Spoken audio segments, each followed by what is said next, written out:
Good evening. Thank you for being with us. I'm Ann Allred.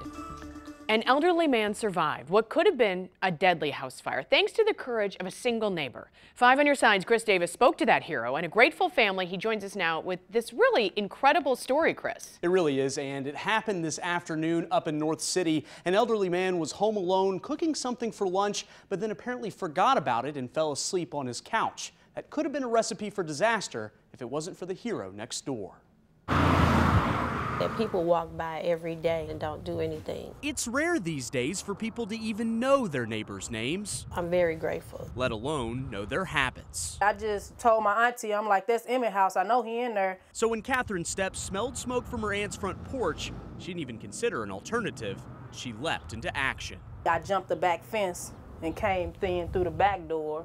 Through the smoke, she frantically searched for Emmett. I just put my shirt over my face because I knew he was in here to try to come find him. The smoke got so thick she had to feel around to get through the house. So I made my way to the front of the house where he was asleep on the couch. She even helped carry Emmett out of the house, who was reluctant to leave the place he's called home for 50 years. I'm just happy he's safe. Emmett's daughter says she's forever grateful. Thank you for saving my daddy. Thank you. Dana says after just losing her mom, the thought of losing her daddy is unbearable. And thanking God that he's safe and sound. She's also thanking God for Catherine. She is the hero.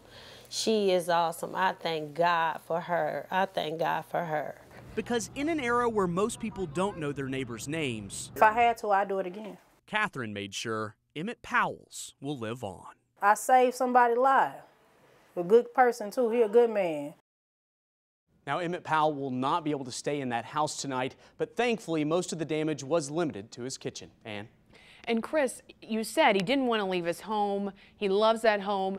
Will his insurance help cover the damage, or what's next for him as far as where he lives? Well, unfortunately, that seems to be the biggest question. It doesn't seem like his insurance is going to be able to cover this, but I can tell you he had a house full of people this afternoon, just about an hour after this happened, and they're all trying to help him just as much as they can. Chris, thank you.